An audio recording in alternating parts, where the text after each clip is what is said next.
Estamos de volta e nesse bloco a gente fala um pouquinho sobre os cuidados com os nossos bichinhos de estimação, especialmente em relação à alimentação e os cuidados que a gente tem que ter nessa época do ano.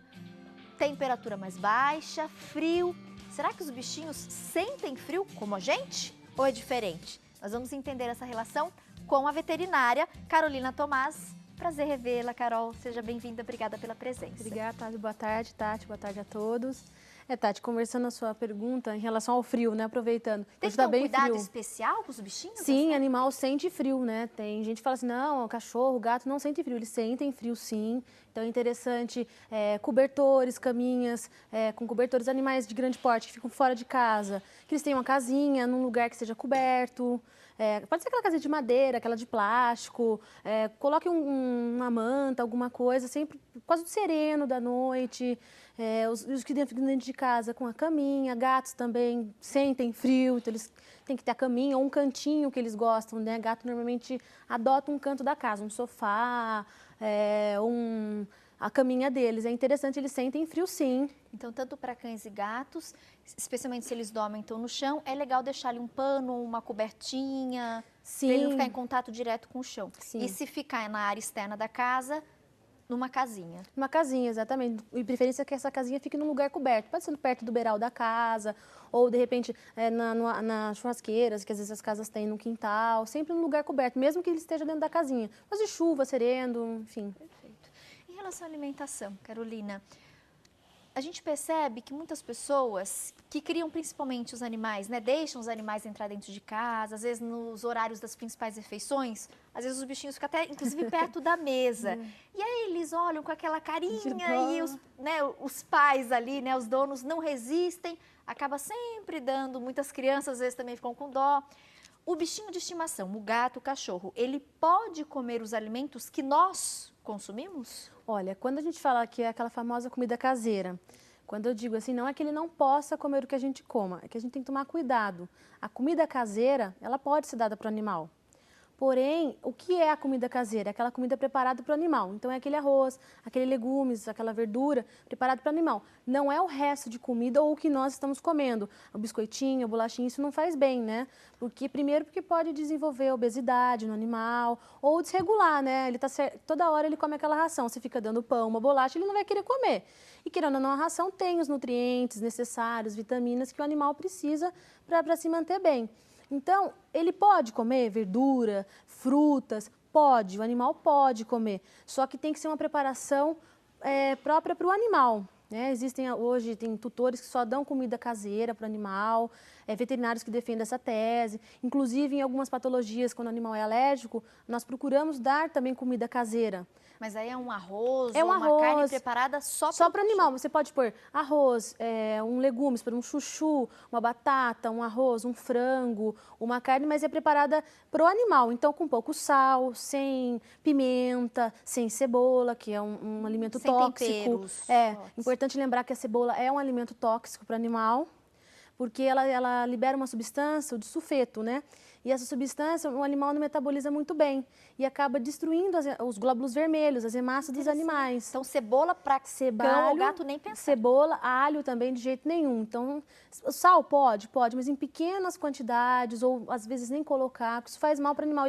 Ele não se adapta que nem nós, uma comida mais salgada, não. O ideal é ração. Mas, se de repente, a pessoa já acostumou, Tati, não tem condição de ficar comprando ração. Então, faz a comidinha própria para o cachorro, né, a caseira, mas aí a comida do cachorro é a comida do cachorro e a do dono do cachorro é do dono do cachorro. Isso, não é a mesma. Não é a mesma. Em relação mesma. aos temperos que você falou, que do cachorro tem que ser quase zero, né? Que você vai fazer uma comida separada. Você vai fazer a comida para sua família e a comida para o cachorro.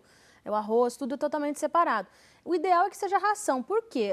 Às vezes você trabalha, né, com esses dia a dias que nós temos agitado. Então é preferível que se você não tem como cozinhar para o seu animal, especificamente para o seu animal, então dê a ração que pelo menos ela vai suprir as necessidades que o animal tem sem faltar nenhuma vitamina, minerais, né? Em relação à quantidade, Carolina, tem alguma orientação? Eu pergunto isso porque alguns donos trabalham o dia inteiro, né? Então, eles de manhã deixam ali o potinho com água, com ração e volta no final do dia. Outros têm a oportunidade de ficar em casa, alguém da casa, né, tá sempre ali. Então, acaba colocando um pouquinho da ração de manhã, um pouquinho na hora do almoço, um pouquinho no jantar. Os cães, eles têm que se alimentar nesses mesmos horários que a gente se alimenta? Por exemplo, café da manhã, almoço, jantar, uma refeição por dia é necessário? Posso deixar um pote ali de ração e quando aquele animal sentir fome ele vai comer? Tem uma orientação nesse sentido, inclusive em relação à quantidade dessa ração? Então, não se deve deixar a vasilha do animal assim ao longo do dia, principalmente nos cães. Porque o cão, primeiro, ele assim, quando você dá alimento para o cão, ele come tudo que ele tem naquela vasilha. Cada vez que você põe, ele come mais, mais, mais. Ele não consegue controlar como agora um pouquinho, como depois. Então, tem que fazer horários. A gente preconiza assim, no mínimo 2 vezes no dia. Aí o proprietário pode ver, como eu saio de manhã, então eu dou de manhã comida para ele antes de sair do trabalho e à tarde a hora que eu chego, aí tudo bem. Mas no mínimo 2 vezes por dia, nos adultos, né, nos cães adultos. Nos filhotes a gente fala até 4 vezes por dia, porque eles estão na fase de crescimento, eles necessitam de energia, são mais agitados, então 4 vezes ao dia. Por isso tem que ter muita responsabilidade, né, na hora de adotar um cãozinho, de comprar um cãozinho, enfim, até para respeitar essas refeições. Então, filhote 4 vezes por dia. 4 vezes ao dia e os adultos 2 vezes. Já os gatos, nós falamos que eles são degustadores naturais, eles gostam de sentir o sabor do alimento. Então, ele come sempre um pouquinho, várias vezes ao dia, e só o que ele necessita. Então, por mais que você coloque comida, se ele comer aquilo lá e se sentir saciado, ele vai parar. Então, o gato a gente às vezes deixa um pouquinho mais tempo. No cão não é interessante deixar, como eu já disse, por causa da obesidade, também que aquela ração pode azedar, né? Porque ele bebe água, come ração, aí volta a comer ração, aquela ração fica exposta, principalmente em tempos quando está mais calor, tudo mais, azeda e o bichinho pode passar mal, comer aquela comida. E lembrar que a água não, a água deve estar sempre à disposição do animal, trocada todos os dias, tanto no gato quanto nos cães, deve estar à disposição do animal. Quantidade da ração, pensando, né, em filhote ou animais de pote pequeno, médio e isso vai depender muito quando você compra a ração, não sei se vocês já perceberam, atrás vem sempre as instruções. Isso depende muito do tipo da marca da ração, digamos assim, né? Cada produtor tem a sua necessidade, mas vocês podem confiar, porque eu tenho uma vez uma proprietária que falava assim, como que eu vou dar essas 2 xícaras, né? Que no caso lá veio 2 xícaras, ele vai passar fome. Não, ele não vai passar fome, porque a ração foi feita para isso, para que ele se sinta saciado. Posso seguir as instruções então da embalagem? Independente do pote, do cachorro, na verdade, o que vai valer é a orientação daquela marca, daquela ração que eu vou adquirindo. Só tem que ler direitinho a embalagem. Exatamente, só respeitar as 2 vezes por dia. Ah, legal. Então, por exemplo, seriam 2 xícaras de manhã e 2 xícaras no final do dia, no caso dessa ração que a gente comentou. Exatamente. Perfeito. Recebemos várias perguntinhas, Carol. Quero agradecer a Gilvanete Correia Miguel, de Itabaiana, Sergipe, ligou pra gente. Obrigada, viu, Gilvanete? Tati, quero saber se gatos pode trazer algum risco para as crianças. Talvez, acho que filha ou neta esteja pedindo aí um gatinho e ela está com receio. O gato pode oferecer algum risco? Eu vou até completar aqui, encaixar. E cachorro também oferece algum risco, especialmente para a criança? Não, risco assim de ela ter o animalzinho em contato com a criança, não. Doença, né? Acho que ela se preocupa com isso, doença. com doença. O que ela deve se preocupar é assim, levar ao veterinário para que isso faça o processo de vacina, controle de pulga e carrapato, que esse sim pode pegar, mas não só na criança, assim como na gente, e pode sem problema nenhum, tanto o gato quanto o cachorro. Não teria nenhum problema, assim, talvez uma alergia que poderia ter, mas isso é uma questão assim individual de cada criança, de cada pessoa, mas problema de saúde, que se ela tiver contato com o gato ou com o cachorro vai ter, não teria problema nenhum. Se ela quisesse, seria até uma alegria a mais, não teria problema não. Carla Macedo, de Curitiba. Minha cachorra está acima do peso. A veterinária falou que precisa emagrecer. Dou pouca ração, mas eu tenho certeza que ela continua com fome. O que eu faço? Ai, é difícil. A gente olha o bichinho, né? Será que ela continua mesmo com fome? Então, que nem nós, quando estamos assim em cima do peso, a nutricionista fala, olha, vamos comer menos. Nós sentimos, não é fome.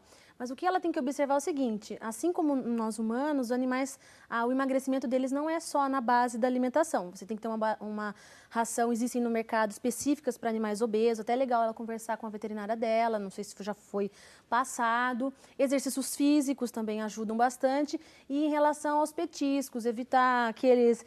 Tanto os petiscos feitos para os animais, porque não é porque é feito para o cão, para o gato, que pode ser dado assim toda hora, à vontade, todo momento. O petisco é uma vez por dia? Pode ser uma vez por dia, é interessante ser uma vez por dia. Como um prêmio, seria assim, um prêmio para o animal. Eu cheguei do serviço, ele está feliz, eu dou um palitinho. Ou de manhã eu vou sair, eu dou. Não é para ser assim frequente, ou um prêmio, alguma coisa que ele tenha feito que você queria. Se comportou direitinho? Isso, um agrado, seria um agradinho. Aí pode ser dado. Perfeito. E aí você falou também em relação ao biscoitinho nosso, que às vezes as pessoas também dão ali uma bolachinha, Isso, dá um negocinho pro cachorro. Isso acaba com a dieta, que nem a gente, se você falar assim, você tem que comer isso, você come uma bolachinha, alguma coisa, tira a dieta. Por quê? De repente você dá pão de manhã, por exemplo, o animal, aí a meio-dia você quer dar ração para ele, ou biscoito, o animal não vai comer. E às vezes eu já ligo várias ligações. O proprietário me liga, o cachorro não está comendo. Aí você vai conversando com o animal, com o dono do animal. Mas de manhã eu dei 5 palitos para ele e ele comeu um pãozinho comigo. Ele não vai almoçar, entendeu? Então atrapalha. Além de engordar, atrapalha. 5 palitinhos de biscoito, mais o pãozinho. Acaba atrapalhando. E ele não vai querer ração, gente. Então ela deve observar nesse sentido, se ela tá, além da alimentação, ela está fazendo os outros requisitos que tem que ter para perder peso. Mas se ela tiver com a ração correta, o animal vai sentir fome, mas é que nem a gente, tem fome, mas... Passa. Precisamos educar, né, o cãozinho.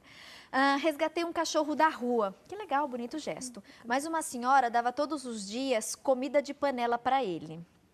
Hoje, estou tentando dar ração, mas ele não pega. Já trocamos a marca 4 vezes. Já tentei misturar ração com comida. Que bonitinho, ela falou assim, Tati, juro por Deus, ele consegue separar a ração e só come a comida. O que é que eu faço? Olha, cão e gato são muito espertos. São espertos, eles têm gosto, eles gostam daquela ração, eles não gostam, eles querem comida, o que querem. Eu não sei a idade do animal, mas... Não fala a idade, né? Mas é realmente difícil. Se ela passou a vida inteira comendo comida, vai ser difícil ela conseguir introduzir uma ração. Ela pode até tentar. O que ela pode fazer é continuar dando a comida, mas aquilo que eu falei, não é o resto de comida ou a comida dela. Ela pode, por exemplo, fazer um arroz com frango, pôr um chuchu, uma batata amassada, né, legumes, e dá para ele. Ele vai amar, vai ter todos os nutrientes que ele precisa, agregar com frutas para dar os nutrientes, né? Porque já está acostumado. Já está acostumado, vai ser difícil. Eu mesmo tenho um paciente que é idoso, ele não come ração e está gordinho. E eu falo pro proprietário, então vamos continuar na comida, vamos tentar colocar alguma coisa. Não vai adiantar, o cachorro com 9 anos querer introduzir ração, não tem como. O que ela pode fazer é isso. É verdade que quando castra o cachorro, o gato, enfim, o bichinho, ele engorda, ele ganha peso? A fêmea, ela ganha peso, mas não é que a cirurgia ganha peso. O apetite dela aumenta. Com isso, ela acaba comendo mais. A castração faz aumentar o apetite do bichinho. Isso, ela aumenta o apetite. Então, que é aquele que nós vemos comendo bastante. Então, isso que acaba engordando ela. Não é a cirurgia em si, a cirurgia não engorda. É o apetite dela que muda e ela acaba consumindo mais, consequentemente engordando. Interessante. Deixa eu te fazer uma pergunta, Carol. Você falou, né, o cachorro ele sabe essa questão do sabor. Ele consegue identificar, por exemplo, então tem aquela família que está acostumada ali a conviver com o cachorro dentro de casa, inclusive próximo da mesa. Então, numa situação de almoço, está todo mundo ali fazendo a refeição e o cachorrinho está ali do lado. Ele olha para a família, muitos até inclusive babam, choram, a família fica com dó e dá a comida, e aí que foi muito temperada, que não é o ideal para o cachorro. Eu consigo, por exemplo, enganar o cachorro colocando ali na mesa um biscoitinho específico para o cachorro e naquele momento, ao invés de dar a minha comida, eu dou o biscoitinho? É possível, mas tem uns que mesmo assim não aceitam, porque eles sentem o cheiro daquele... Ele sabe que aquele biscoitinho não é a comida. Tem outros que não, outros aceitam tranquilo. É porque assim, não é que ele sabe o tipo de comida que está na sua mesa, mas ele sente aquele aroma diferente que não é aquele. O cheiro vai denunciar. E ele fala assim, bom, sempre que eles me dão alguma coisa é coisa boa, então eu quero o que eles estão comendo, porque é coisa boa. Mas é uma outra alternativa para aqueles cachorros pidões, né, que ficam ali, um biscoito ou aqueles palitinhos em forma de bifinho, pode tentar. Não é uma solução, mas pode ser tentado. Em relação aos banhos, porque você falou que os cãezinhos e os gatos também, eles sentem frio, como a gente. Sim. Nessa época do ano, tem uma orientação em relação aos banhos? Olha, pode se dar do banho. Até eu recebi uma pergunta recentemente, tá no inverno, para de dar banho. Não, pode dar banho, que a gente fala assim, dá banho, por exemplo, se você tem um cachorro grande, de repente você não leva num pet shop, né? Dá em horas mais quentes do dia, se possível secar com um pouco de secador, para não deixar molhado. Usa o secador de cabelo mesmo? Secador de cabelo de casa mesmo, deixar bem sequinho, assim, não muito quente, né? Porque o nosso não é que nem o de pet shop, só para dar uma secada e tudo bem. Os de pet shop, a gente já sabe que o ambiente é mais fechado, normalmente eles usam água quente, então tem uma proteção melhor, mas pode dar banho sem problema nenhum. Só não deixa molhado, né? Que às vezes no verão a gente gosta de deixar eles molhadinhos. Aí eu já não falo para fazer isso porque pode ter pneumonia, resfriados, assim como nós, né? Deixar o cabelo molhado, o risco de pegar uma gripe, alguma coisa maior. Perfeito. Amei nosso bate-papo. Pena que o tempo acabou, mas eu já faço o convite então para você retornar numa outra oportunidade para a gente falar mais. Certeza. Quero agradecer, gente, tantas perguntinhas que chegaram, aquelas que a gente não conseguiu esclarecer ao vivo, a gente vai encaminhar para a nossa convidada e também vamos guardar, porque em outras oportunidades, né, provavelmente a dúvida de uma telespectadora é também de outras, então a gente deixa aqui arquivado. No nosso próximo bate-papo a gente fala mais sobre isso e também de maneira geral, né, os cuidados que a gente tem que ter com os cãezinhos. Lembrando, todo mundo que compra um cãozinho para dar para o filho, que adota um cãozinho, gente, é um gesto que exige muita responsabilidade, tá? Cãozinho não é brinquedo, é uma vida. Então a gente tem que cuidar com muito carinho. A partir do momento que você decide ter um animal de estimação, você tem que ter ali cuidados diários, é responsabilidade, ok? E ensine isso desde pequeno para as crianças, para elas terem também essa responsabilidade com os bichinhos. A gente vê tanta barbaridade por aí, né, infelizmente, então acho que vale a pena a gente orientar aquelas pessoas que estão próximas da gente a olhar o bichinho com carinho e respeito, que eles merecem isso da gente. Obrigada, minha linda. Até uma próxima. Até mais. Intervalo e já já eu volto com dica de crochê. Até já.